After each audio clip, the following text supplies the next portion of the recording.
Temos connosco hoje a Senhora Ministra da Justiça, a Doutora Francisca Van Dunham. A Doutora Francisca Van Dunham está sob escuta neste momento. Esta Estratégia Nacional contra a Corrupção aposta muito na prevenção e no aprofundamento dos mecanismos do direito premial para facilitar um combate mais célere e eficaz contra a corrupção. Vamos começar por analisar as medidas preventivas. O Estado e os privados vão ser obrigados a ter, em igual medida, planos de prevenção contra a corrupção. Os planos de prevenção já existem no setor público há alguns anos. Houve alguma avaliação sobre a eficácia desses planos? Serviram de alguma forma para detectar e impedir atos de corrupção? Muito obrigada. Eu nunca imaginei estar sob escuta, mas uma vez que me pus nesse contexto, agirei em conformidade. Mas, de facto, os programas de cumprimento normativo estão em vigor na administração pública já há algum tempo, sobretudo por impulso do Conselho de Prevenção da Corrupção. Obviamente, os diversos organismos têm lidado com esses programas de formas diferentes. O que eu lhe posso dizer é que, daquilo que eu conheço, organismos que conheço, por um lado, o Conselho de Prevenção da Corrupção tem acompanhado muito essa matéria e, por outro lado, nós temos procurado transformar esses instrumentos em instrumentos vívidos. Ou seja, não se trata de documentos que existem, de mapas de riscos, por exemplo, ou de planos de prevenção da corrupção e de códigos de conduta que existem só por existir. Aquilo que nós procuramos fazer é, ao nível dos vários serviços e organismos, em articulação com as inspeções gerais, fazer com que as inspeções gerais trabalhem muito a questão dos mapas de riscos e depois inscrever nos programas anuais de atividade das inspeções gerais, basicamente aquelas áreas em que eles identificam como sendo áreas de risco. E, portanto, isso permite-nos, de alguma maneira, tornar ativos, tornar operativos quer os mapas de risco, quer os planos de prevenção dos riscos de corrupção e acompanhar também aquilo que são as orientações do Conselho de Prevenção da Corrupção nessa matéria. Esta estratégia também vai obrigar a que o Estado e os privados tenham canais formais para receberem denúncias sobre alegados atos ilícitos. Espera que isso leve a um aumento de queixas de corrupção no setor privado, por exemplo? Sim, eu admito que sim. Nós falamos muito da corrupção no setor público, mas nós esquecemos do setor privado. Esquecemos do setor privado, em que anos e anos de práticas comerciais, pronto, assim se pode dizer, que foram tidas como práticas comerciais regulares, deixaram de o ser a partir do momento em que a Convenção relativa à corrupção privada veio dizer que certos comportamentos eram também comportamentos corruptivos. E, portanto, nós equiparamos o setor público ao setor privado e aquilo que procuramos fazer é que haja a mesma resposta, do ponto de vista sancionatório, para as infrações praticadas no setor público e no setor privado. Essa é que é, no fundo, a lógica do regime geral de prevenção da corrupção. O Governo também quer que, no campo da prevenção, que as escolas tenham conteúdos pedagógicos que sensibilizem as crianças para os perigos da corrupção. E acredita que essa prevenção pode ser muito mais importante do que a repressão. Há aqui dois planos. Por um lado, existe a percepção de que a modernização, que o Governo também tem apostado muito, a modernização e a digitalização da administração pública levou a uma diminuição muito significativa daquela pequena corrupção que marcava muito os anos 80, 90, dar uma nota a um polícia, dar uma nota a um notário para prestar as coisas. Por outro lado, a grande corrupção dos contratos, da contratação pública, ligada aos titulares cargos políticos, é aquela que persiste, é aquela em que a Justiça tem mais dificuldade de combater. Em que medida é que a prevenção pode ajudar a combater esta grande corrupção? Eu diria que se nós formos capazes de formar cidadãos responsáveis, conscientes dos seus deveres e, sobretudo, ligados, afeiçoados a uma lógica de integridade, incorporar nos cidadãos, nas crianças e nos jovens, uma lógica de integridade e de interesse pelo bem comum, que seguramente faremos um bom caminho no que diz respeito ao enfrentamento da corrupção. Eu tenho dito, eu sei que há muitas pessoas que entendem o contrário. Já recebi, aliás, comentários de pessoas que me disseram parte está a partir da prevenção, nós achamos que deve partir da repressão. A prevenção não funciona, mas eu diria é uma questão de ter efeitos mais a longo prazo, não é? E não a tanto a curto prazo. Basicamente aquilo que eu digo é nós temos que ir às raízes do problema. Um problema que tem estas raízes históricas, sociológicas e culturais, em que, de fundo, na prática, nós vivemos durante muitos anos, em que passar à frente de alguém era só ser mais esperto, significava só ser mais esperto, mais inteligente. E isso era tido como comportamento normal. Então, nós temos um conjunto de comportamentos que ao longo dos anos foram sendo normalizados, pequeno favor, a cunha, a interposição, tudo isso foram comportamentos normalizados. E, portanto, precisamos de fazer uma inflexão que passa, de facto, por essa incorporação no plano cultural e ao longo... Há uma ideia de normalização da corrupção instalada na sociedade portuguesa? Sim, eu diria que sim. Eu diria que, é curioso, eu diria até mesmo que em muitas circunstâncias há agentes que podem não ter noção de que o comportamento é impróprio, da impropriedade do comportamento. E por isso é que nós temos uma grande preocupação na estratégia relativamente à formação dos agentes. Obviamente, dos agentes da administração pública. Portanto, por um lado, a intervenção ao nível da educação formal, mas, por outro lado, também a formação ao nível da administração pública, obviamente, trabalhadores em funções públicas e dirigentes, no sentido da compreensão até de determinado tipo de comportamentos que não são explícitos, mas que podem eventualmente significar tentativas de aproximações corruptivas. No entanto, a repressão acaba por passar uma mensagem social muito forte. Existe muita ideia de que a justiça tem 2 pesos e 2 medidas. Pode não ser uma ideia justa Sim. E fundamentada, mas ela existe na sociedade portuguesa. Não acha que a repressão também tem uma mensagem social forte? A repressão é indispensável. A repressão é indispensável como modelo de prevenção geral. Portanto, nós precisamos da repressão, aliás, quer nesse crime, quer nos outros, para efeitos de prevenção geral. Pronto. E é óbvio que nós só conseguimos ter uma prevenção geral efetiva se tivermos capacidade para aplicar o direito em tempo útil e para ter sanções efetivas e dissuasoras. Não tenho dúvidas nenhumas relativamente ao valor central da repressão aqui. O que digo é que a repressão não chega às raízes do fenómeno, ponto 1. Por outro lado, a repressão, por mais meios que tenha, nunca terá capacidade suficiente para acompanhar a evolução destes fenómenos, que obviamente são fenómenos que envolvem pessoas, envolvem grande poder, normalmente envolvem cadeias de poder importantes, e portanto que acabam na prática por se conseguir organizar de modo profundamente opaco, não é? O que inviabiliza o conhecimento do crime e o próprio conhecimento da infração e depois, obviamente, a descoberta da verdade. E, portanto, aí eu diria que é importante que haja uma repressão eficaz, mas a repressão é a última ratio. Inicialmente nós precisamos... uma política que seja complementar. Tenha a prevenção por um lado e tenha a repressão. Há aqui uma dimensão holística. Portanto, basicamente, nós quando falamos do regime de prevenção e do regime de repressão, aqui a lógica é um programa político de enfrentamento holístico do fenómeno da corrupção. No entanto, e aliás, a doutora Francisca Van Durham também já foi procuradora e teve cargos de liderança no Ministério Público, os procuradores, os juízes, os inspectores da Polícia Judiciária queixam-se de falta de meios há muito tempo. Acha que esta estratégia, aliás, reformulando, a estratégia devia ter um envelope financeiro associado de forma a reforçar de alguma forma os meios, e se esse reforço poderia ser feito, não agora, mas no futuro, pela utilização de uma parte das receitas que muitas vezes existem para o Estado, para o Tesouro, por via da apreensão e da perda alargada dos bens e por via da recuperação da receita fiscal que tem acontecido muito nos últimos tempos. Sim, essa é uma boa pergunta. Sobretudo a questão de saber como é que se financia o combate à corrupção. Pronto, eu acho que, de facto, o financiamento do combate à corrupção pode e deve buscar fontes de financiamento associadas justamente à repressão e associadas à perda.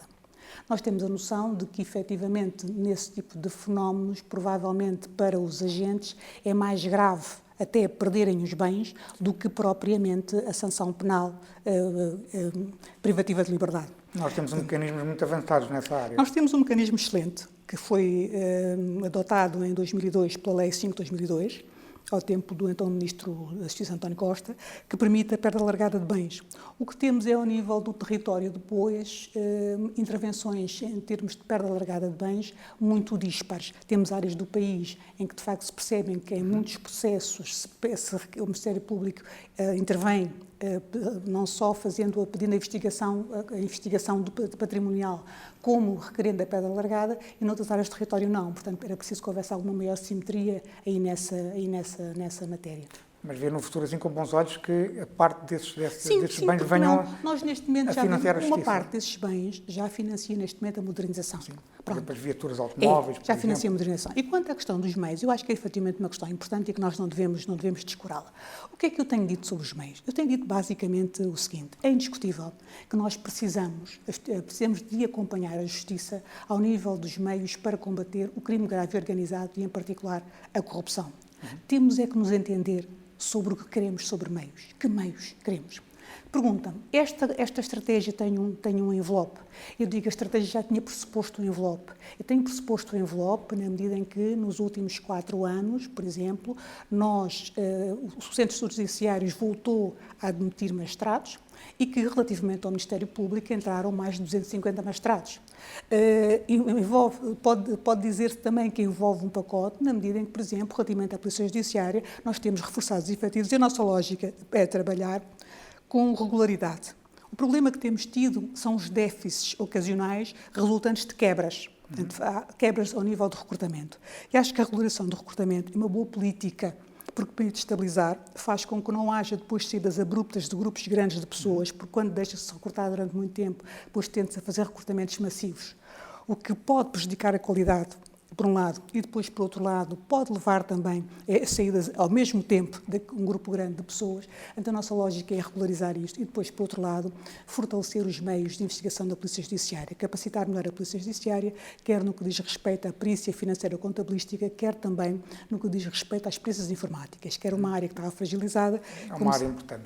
E é uma área muito importante neste domínio, indiscutivelmente. Então, nós criamos o NCT3 e penso que a unidade está muito bem apetrechada. Estou convencida que a Polícia Judiciária consegue agora entrar num novo ciclo no que diz respeito à resposta ao crime, à criminalidade associada, digamos, ao ambiente digital. Muito bem. Passemos agora às medidas de repressão.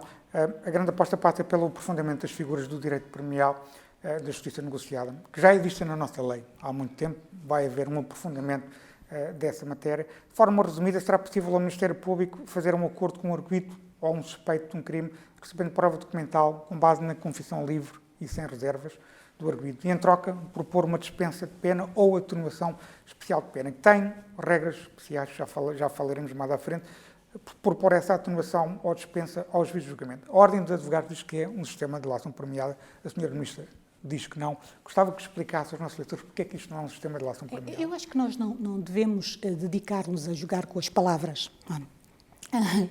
Provavelmente os dois sistemas têm efetivamente essa lógica premial de que fala. Esta designação, o drama de facto, essa designação que acaba por envenenar, no fundo, os diálogos que nós temos em torno desta matéria.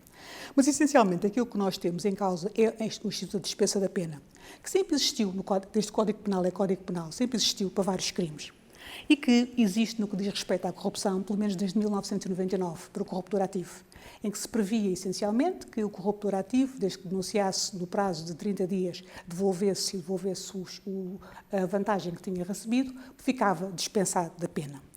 Vai-se retirar esse prazo de 30 dias. E eu quero chamar a atenção para o seguinte: entre 99 e 2015, a regra era o corruptor ativo, que no prazo de 30 dias denunciar a prática do crime,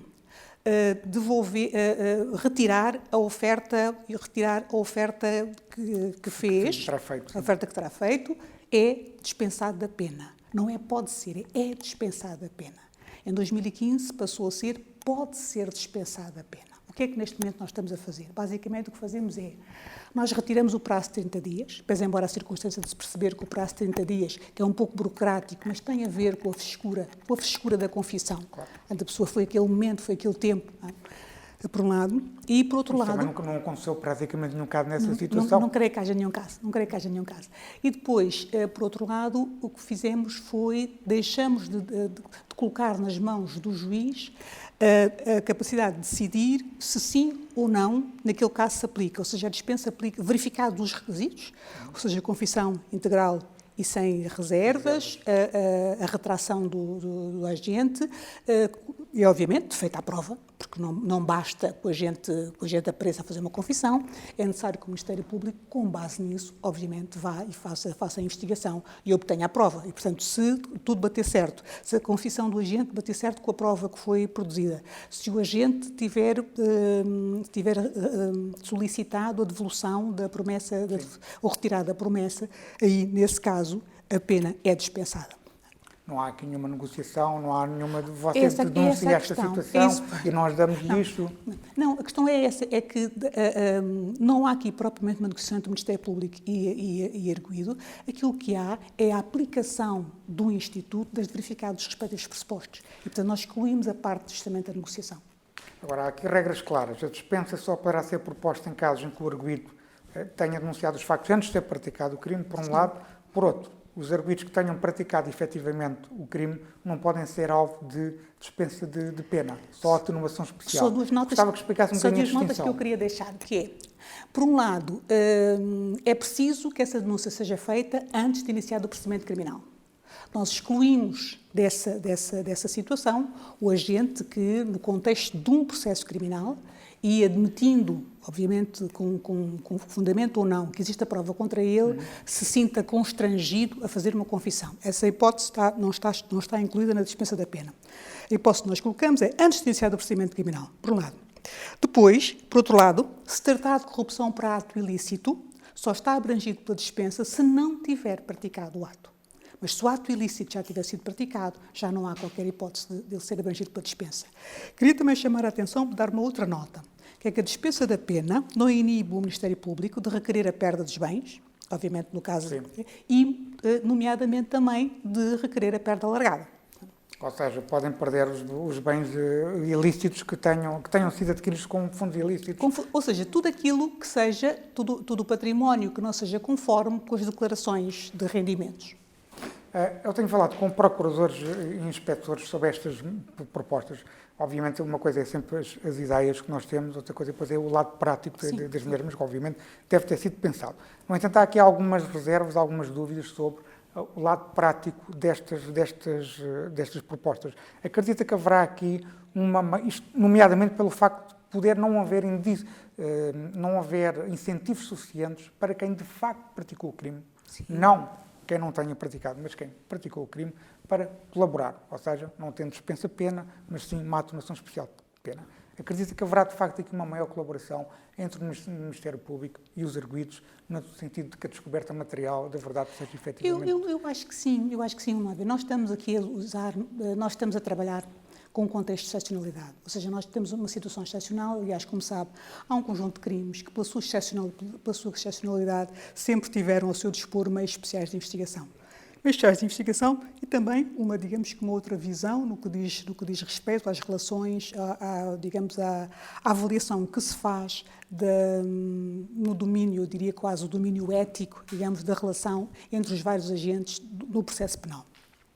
Portanto, nós aqui, com esta medida, aquilo que pensamos é que estamos a melhorar o sistema que temos. Portanto, basicamente, o que nós estamos a pretender é fazer avanços, mas preservando sempre o respeito pelo Estado de Direito. Portanto, nós não queremos fazer nada, não queremos ter aqui nenhuma iniciativa que, de alguma forma, ponha em causa os direitos fundamentais, que, de alguma forma, crie nas pessoas a ideia de que, subitamente, no verão passado, que ficaram completamente desprotegidas. E, portanto, basicamente, aquilo que lhes queria dizer é, nós avançamos aqui, perguntam-me, é suficiente?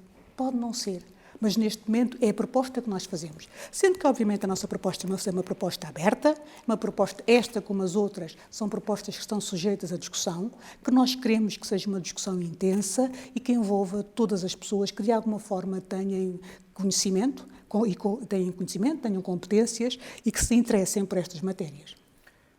Na proposta legislativa que fará ao Parlamento, o Governo pretende também que fique claro que o juiz de julgamento não poderá apreciar o conteúdo do acordo feito entre o Ministério Público e o arguido, apenas poderá verificar se os requisitos impostos pela lei são cumpridos. Os juízes, nomeadamente a Associação Sindical dos Juízes, diz que esta medida pode ter algum fundo inconstitucional, já que quem decide a pena é o Ministério Público, ou seja, não serão os juízes a definir a pena. Está segura da constitucionalidade desta proposta?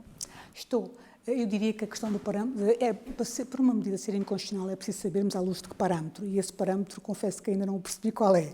Eu devo, aliás, dizer, como referi na primeira parte, de 99 a 2015, isto era rigorosamente assim. Portanto, verificados, e mais, não é a única situação em que no Código Penal se prevê a dispensa sem que haja intervenção do juiz. Pronto. Mas essa questão, eu não faço dessa questão um ponto de honra. Acho que é uma questão que nós podemos discutir. Não se trata, porque repare, se tratasse do Ministério Público de negociar a pena, perceberia, mas o Ministério Público não está a negociar a pena. O Ministério Público está ele próprio, em obediência ao princípio da legalidade, a limitar-se a aplicar aquilo que a lei diz, a regra que a lei diz que ele tem que aplicar, verificados aqueles pressupostos. Ele também verifica só os pressupostos. Ele faz a mesma coisa que o juiz fará lá à frente. Muito bem. Já deixou claro que a transposição da Diretiva Europeia do Whistleblowers para a lei nacional permitirá a sua aplicação aos crimes económicos e financeiros. Sim. E que, agora falando de um caso muito mediático, é o caso de Rui Pinto, e que Rui Pinto não pode ser abrangido por essa legislação do whistleblower porque ele não é um whistleblower, ou seja, não pertence a nenhuma ou não pertenceu a nenhuma das organizações que está a denunciar. Admito, contudo, que Rui Pinto se venha a ser beneficiado por outro regime legal, Sim, esteja em preparação pelo Governo. Não excluo que ele possa ser beneficiado por outro regime legal já existente até. Pronto.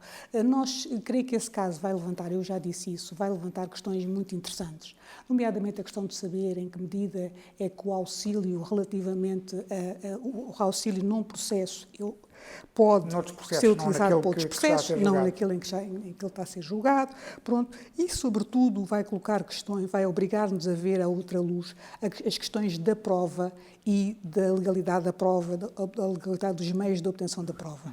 Eu acho que é um trabalho que nós temos que fazer isso sem preconceitos, temos que perceber, obviamente, que há determinados contextos em que provavelmente aquilo que nós vamos ter no futuro.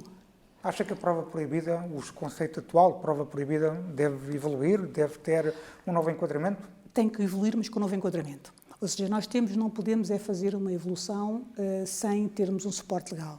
Nós temos que fazer uma evolução cautelosa e com um novo enquadramento, porque provavelmente o futuro vai ser um pouco isto, não é? Portanto, esta transformação, a transformação digital traz com ela também este tipo de desafios, claro. Nomeadamente tem a ver também com a privacidade, com a dimensão da privacidade das pessoas, mas tem também a ver com esta possibilidade de recurso à informação que é obtida por este tipo de vias.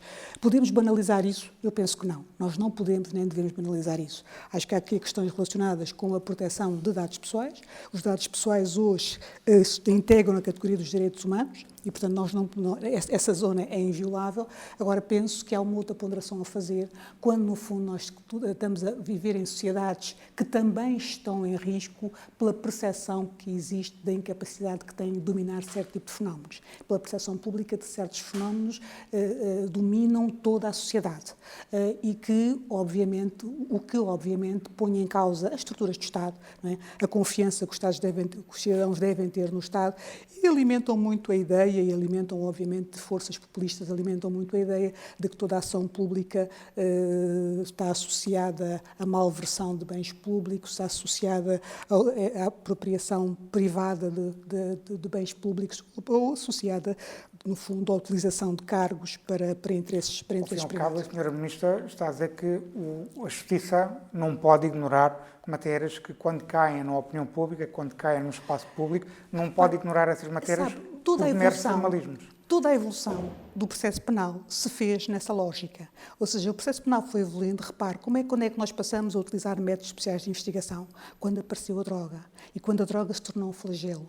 Aí foi preciso, num certo sentido, foi preciso rever os princípios ou olhar os princípios à luz da nova realidade que nós tínhamos. Pronto, mantendo-os, mas obviamente olhando à luz das novas realidades. E acho que este tipo de fenómeno justamente convoca outra vez esses momentos reflexivos, em que nós temos que nos encontrar e perceber como é que avançamos com o mínimo de segurança, pronto, sem obviamente permitirmos que se generalize a ideia de que é possível devassar tudo. Claro, tem que se encontrar um equilíbrio. Temos que encontrar um equilíbrio. Mas tenciona, no seu mandato, avançar com alguma medida concreta para clarificar essa matéria, para fazer essa evolução? Não, nós não temos, ao nível da discussão que estamos agora a fazer, nós não temos nenhuma previsão que inclua isso. Aquilo que eu penso é que nós, neste momento, apesar de tudo, que teremos já alguns mecanismos que podem ser utilizáveis, podem ser do processo penal, que podem ser utilizáveis e que compreendem situações deste tipo. Portanto, alguém que resolve colaborar com quem entende. Ou seja, por exemplo, confessar integralmente e sem reservas um crime, mas que o praticou em nome de um bem maior. Em nome de um bem maior, de um interesse maior, sim. E esse bem maior deve ser valorado pelos tribunais. Os tribunais, sim. Outra questão desta estratégia de combate à corrupção é, não direi a luta, mas um combate também que a Sra. Ministra entende que deve ser feito aos megaprocessos, ou seja, temos tido muitos megaprocessos nos últimos anos, há uma ideia na opinião pública de que isso não é positivo. O Governo quer fazer cessar a conexão de processos que permitam ao Ministério Público promover a fusão de diversos inquéritos num só. Dando aqui um exemplo prático para os nossos leitores perceberem, e os leitores, a maior parte, não são juristas, só para perceberem melhor aqui a questão prática. Por exemplo, no caso da Operação Marquês, o arguido José Sócrates foi acusado de 3 crimes de corrupção, por ter alegadamente ter sido beneficiado por 3 grupos económicos diferentes. Ora, isso, na prática, cessando-se essa conexão de inquéritos, podia fazer com que o arguido fosse acusado em 3 processos diferentes. O mesmo se aplica, por exemplo, ao outro caso muito conhecido do universo Espírito Santo, em que o Dr. Ricardo Salgado podia ser acusado em 6 ou 7 ou 8 processos diferentes. A minha pergunta é, não acha que isso poderá fazer também com que os arguidos se queixem de uma perseguição penal do Estado, já que vão estar a responder em muitos processos? Não, porque eu não diria isso. Eu acho que mais penoso para os arguidos e mais custoso do ponto de vista do custo social é a eternização dos processos. Ou seja, eu diria que provavelmente um arguido ficará mais descansado se vir a matéria core, digamos, da sua ação julgada e depois os atos concretos julgados a seguir. Portanto, ele tem uma parte resolvida e depois tem os atos concretos julgados a seguir. Na perspectiva da resposta social, esta, eu diria, é bastante mais tranquilizadora. Porquê? Porque se vê chegar qualquer coisa ao final. E o grande drama que nós temos hoje é que se tornou insuportável para a opinião pública a ideia de que há processos, de que existem processos em que ainda por cima é feita prova no interior do processo e extravasam factos posterior do processo e, portanto, chega-se a uma altura em que não se consegue distinguir a verdade processual da verdade comunicacional. Pronto, mas a verdade comunicacional impera. Muito comum na justiça portuguesa. A verdade comunicacional impera e, portanto, as pessoas dizem, mas porquê? Porquê nós temos estes factos e porquê que não há um julgamento? Pronto, e depois comparam com situações que acham que são análogas, mas não são, comparam com os Estados Unidos da América, comparam com outros países e dizem a nossa justiça é diferente para pobres e para ricos. A nossa justiça não responde, a nossa justiça é uma justiça, obviamente, condicionada pelo poder dos ricos. E é muito lenta. E essa ideia da celeridade é uma ideia que é realmente fundamental. Essa ideia é uma ideia que essa ideia da celeridade é uma ideia que me é muito cara, porque eu diria que a justiça que demora não é justiça, não é? Quer dizer, não me adianta muito ter uma decisão de factos que ocorreram hoje, daqui a 20 anos. Provavelmente daqui a 20 anos já ninguém se lembra do que aconteceu, mesmo para o próprio agente, ele fez entretanto um percurso, ele pode ter mudado, percebe? E já nem sequer fazia sentido a sanção. E, portanto, o contexto social é diferente. Eu diria que nós temos tido uma justiça para processos, para crimes, para o crime pequeno e média criminalidade, e temos tido uma outra justiça para o crime grave e organizado, e eu aí só excepcionaria os crimes de droga. Pronto, no que diz respeito à droga e ao tráfico de droga, crime grave e organizado, nós temos conseguido, os tribunais portugueses têm conseguido julgar depressa. Mas também é porque, em boa verdade, em muitas das situações, a prova eu não diria pré-construída, mas há maior facilidade na obtenção da prova em função da grande articulação que hoje existe entre as polícias dos vários países, não é? E que fazem o acompanhamento desse tipo de fenómenos e dos grupos criminais e que fazem a evolução da forma como eles se vão espalhando pelo mundo. O Ministério Público também nos últimos anos tem tido muito mais acesso à informação, a legislação tem permitido esse acesso. Indiscutivelmente. O Ministério Público tem hoje uma curva de experiência que lhe permite fazer aquilo que tem feito, aquilo que tem demonstrado que é capaz de fazer. Então, hoje o Ministério Público de hoje não é o Ministério Público do meu tempo, não é? É um Ministério Público bastante mais avançado, com muita gente formada, com muita gente que tem hoje muitas competências, não só humanas, como eu diria até mesmo tecnológicas, que lhe permitem fazer muito mais do que fazia há uns anos. E chegar à verdade. E chegar à verdade, que é de facto isso que é a questão importante. Agora temos que acelerar o tempo do processamento dessas acusações.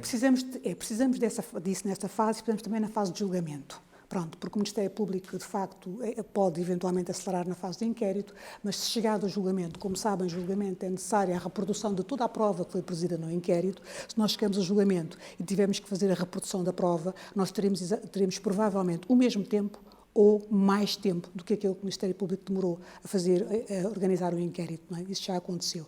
E, portanto, uma das razões que também se estudou para precisamente aumentar ou incentivar essa celeridade da justiça foi a possibilidade de se criar um juízo especializado para os julgamentos de casos mais complexos. Os especialistas do grupo de trabalho confirmaram uma suspeita que já tinha, sim, de que era uma ideia inconstitucional. Eu vou-lhe a pergunta de outra forma. Defende a alteração da Constituição para que estes tribunais possam existir? Vê vantagens de que essa alteração seja feita, ou vê vantagens nestes tribunais especializados?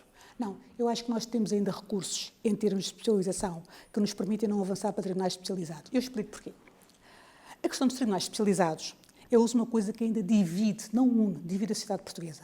Há muitos setores da sociedade portuguesa que, a propósito de tribunais especializados, e repara, vou dar-lhe um exemplo. Eu, há pouco tempo, nós tínhamos, relativamente à área da violência doméstica, propusemos, e está no Parlamento em discussão, temos uma proposta no sentido de o primeiro juiz que entra em contacto com a vítima da violência doméstica decidir sobre as questões criminais associadas ao agressor.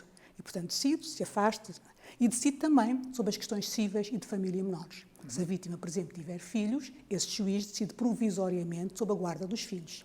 Isto para quê? Para evitar aquilo que hoje se verifica muitas vezes, que é uma dissonância entre as decisões do Tribunal Criminal, o Tribunal de Justiça Criminal que protege a vítima, e o Tribunal de Família e Menores, que no desconhecimento daquela realidade, que acaba por aproximar vítima e agressor. E isto, por exemplo, esta proposta que fizemos, uma proposta que gerou uma grande turbulência. O Governo ficou-se a pensar também em tribunais de competência especializada, só para a violência doméstica? Sim, não, mas não para julgar.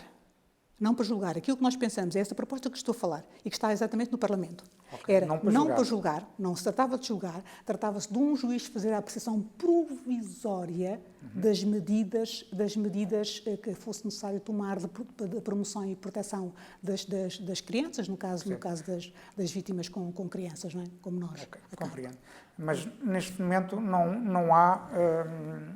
avançando para outra questão, já temos um tribunal, não de julgamento, mas um tribunal com competência territorial alargada, sim, e de alguma forma de competência especializada, que é o Tribunal Central de Instrução Criminal. Há um movimento numa parte da comunidade jurídica que é a favor da extinção deste tribunal. O seu secretário de Estado, não como secretário de Estado, mas antes como vice-presidente do Conselho Superior da Magistratura, defendeu a fusão deste tribunal com o Tribunal de Instrução Criminal de Lisboa. Eu perguntava-lhe, a senhora Ministra da Justiça, é a favor da extinção ou da fusão deste Tribunal Central de Instrução Criminal, ou admite o reforço do quadro de juízes para que se ultrapasse as críticas, que uma parte delas são fundamentadas, sim, à existência do Tribunal? Eu percebo que aquele modelo, que foi um modelo criado em 98, no fundo é a réplica do DCAP. Até 98 o Ministro Vera Jardins alterou o Estatuto do Ministério Público, nessa altura criou o DCAP e criou também o Tribunal Central de Instrução Criminal, que no fundo responde aos crimes que o DCAP, que são da competência investigatória do DCAP. O que acontece foi que, em termos práticos, se chegou a uma situação em que o Tribunal tem 2 juízes. Portanto, isso tem gerado, ao nível da opinião pública, um grande debate em torno de uma questão, que para mim é uma falsa questão, que é a questão do juiz natural. Eu diria que não há um problema de juiz natural, uma comarca com um só juiz é o juiz natural, quer dizer, não há esse problema. Pronto. Haverá mais uma questão associada à idiosincrasia dos magistrados que lá estão, pronto, e digamos que aquilo... Tem muito a ver com o facto de um juiz... terá princípios que se podem dizer metaforicamente como a noite, o outro pensará como o dia. Portanto, são pensamentos muito diferentes. Pois podem pensar como entenderem. Pronto, agora aquilo que nós não podemos... A razão das críticas tem a ver com isso. Claro. Pronto. E, portanto, aquilo que eu penso é que é possível encontrar mecanismos que melhorem o funcionamento do Tribunal, no sentido de... Mas é preciso pensar com um bocadinho mais calma. Acho que nós não podemos... no quadro desta estratégia, nós não propomos nada. Pronto, admito que ao longo do debate que apareçam propostas. Propostas que aparecem são várias. Uma que consiste na integração, no reforço dos efetivos do Tribunal Central, outra que consiste na inclusão do Tribunal Central no Tribunal de Instrução Criminal.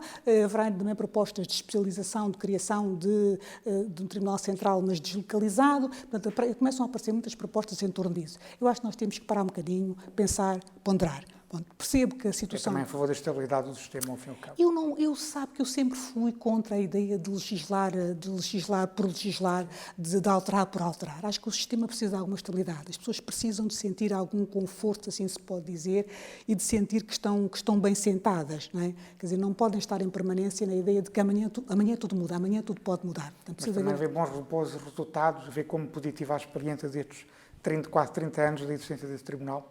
Sim, claramente. Vamos lá ver. Eu diria que a existência do tribunal permitiu uma coisa que que as magistraturas não tinham, que foi a especialização. A existência do Tribunal Central permitiu a especialização. Eu diria que atualmente nós temos, por um lado, bastante mais casos associados ao crime económico, o que faz com que também haja mais magistrados a relacionar-se com as questões do crime económico. Portanto, já não é, digamos, uma matéria dogmática, já não é um dogma para os magistrados. Há mais magistrados a trabalhar nisso e a compreender isso. Acho que nós temos que trabalhar muito na dimensão formativa. É formar quadros é permitir que haja carreiras associadas a esse tipo de orientadas, por exemplo, à investigação criminal. Como existe no Ministério Público, por exemplo. Exato, como existe no Ministério Público. Foi o que o Ministério Público fez e foi aí que o Ministério Público, de facto, num certo sentido, aliás, ultrapassou. acompanhou muito bem esse processo de especialização, o início dos anos 90, que estava no sim. gabinete do Procurador-Geral. Acompanhei sim. A criação do DIAP foi assim. A criação do DIAP, as secções especializadas, acho que foi o grande salto que se deu e foi aí que conseguimos efetuar. É um caminho em que os juízes, o Tribunal não tem que fazer um caminho igual, mas pode retirar, obviamente... Pode-se retirar relações. Acho que nós já tivemos muito tempo de aprendizagem e há relações importantes que podemos tirar. E podemos trabalhar com calma, sem as convulsões de sempre. Muito bem. Três últimas questões. A porta-voz do PSD para a área da Justiça já admitiu negociar o apoio a esta Estratégia Nacional contra a Corrupção, fez declarações nesse sentido. Perguntava-lhe, acha que tal é possível, tendo em conta as posições críticas, muito críticas, que o Dr. Rui Rio tem tido sobre a Justiça portuguesa, e já agora acha que há algum preconceito do Dr. Rui Rio sobre o Ministério Público ou sobre os tribunais, o funcionamento dos tribunais? Não, confesso que nunca vi declarações do Dr. Rui Rio que me dessem a ideia que tem algum preconceito relativamente ao Ministério Público ou ao funcionamento dos tribunais. O Dr. Rui Rio tem, às vezes, posições críticas sobre questões concretas, eu diria, mas não o vejo que ele tenha, efetivamente, uma posição de princípio relativamente ao modo como os tribunais funcionam. Eu acho até que as posições têm mais a ver com a organização dos conselhos, com a organização do sistema, e não tanto com o funcionamento do sistema judicial no concreto. Agora, eu acho que esta estratégia é suposto ser um documento nacional e é suposto ser um documento para muitos anos. Portanto, tudo aquilo que for em consenso, daquilo que for possível estabelecer de consenso, daquilo que for possível trabalhar em conjunto é bem-vindo. É por isso que nós estamos aqui a trabalhar. Nós acho que precisamos, às vezes, de nos unir no sentido de realizarmos o bem comum, porque é para isso que cá estamos, é para isso que nos pagam, é isso que esperam de nós. Portanto, é isso que todos os dias que às vezes gera alguma frustração. Nós não sermos capazes de nos juntarmos para em coisas que são coisas essenciais. Sermos capazes de ir até ao fim e percebermos, ok, podemos ceder aqui e ali, mas este caminho é um caminho que nós temos que fazer pelo bem comum. Mudando agora só para dois assuntos que são da atualidade. Eu não sei se a doutora Francisca Van Dunham é adepta de algum clube de futebol, mas tenho que lhe fazer esta pergunta. Entende que o Código de Conduta do Governo lhe permitiria, assim, apoiar algum dirigente desportivo que fosse arguido num processo penal? Ora bem, eu sei que a pergunta que quer fazer não é para mim, porque sabe, por um lado, que eu não percebo nada de futebol, eu presumo, sabe que eu não tenho nenhuma paixão clubística. Agora, há uma coisa que eu registro com grande clareza, é que, efetivamente, as paixões clubísticas acabam por ser tão ou mais intensas do que as paixões que têm por objeto outros seres humanos. Portanto, a Justiça tem tido cada vez mais preocupação com essas paixões clubísticas. As paixões, grandes coisas.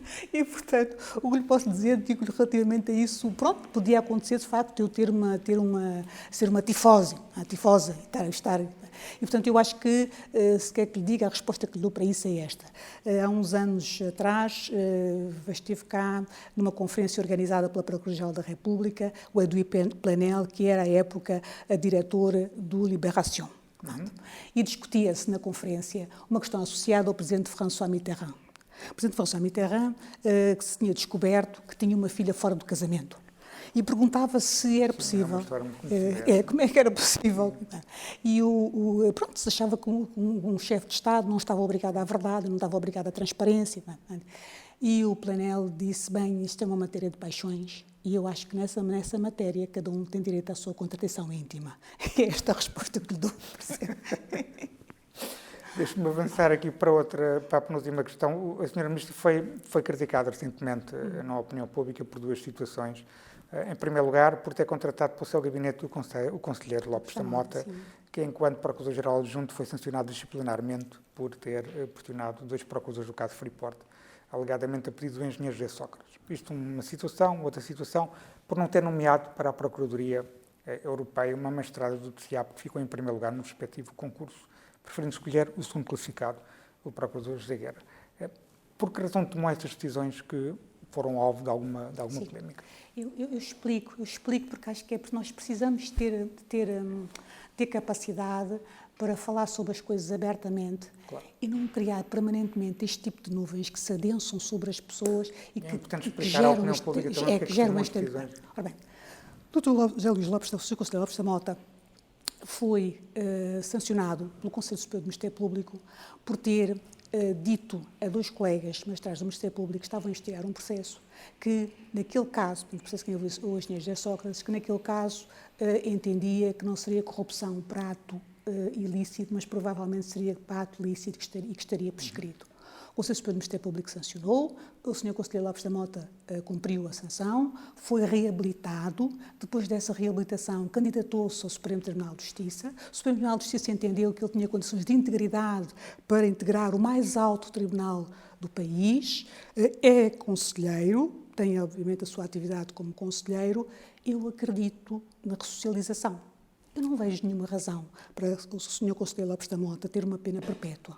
O Conselheiro Lopes da Mota é, indiscutivelmente, das pessoas que mais sabe de direito europeu, que mais experiência tem na área de trabalhar na área das instituições europeias, nomeadamente a experiência que teve na Eurojust, que foi presidente durante muitos anos. Portanto, não vi, de facto, razão. Se fizesse o contrário, estaria a discriminá-lo. No fundo, a puni-lo 2 vezes por um crime pelo qual ele já foi sancionado e pelo qual já foi reabilitado. Um erro já foi sancionado. Eu acho que é uma questão de justiça. Claro. Muito bem. Na questão da Procuradoria Europeia. No segundo caso, ainda bem que me fala sobre isso e que me dá a oportunidade de esclarecer.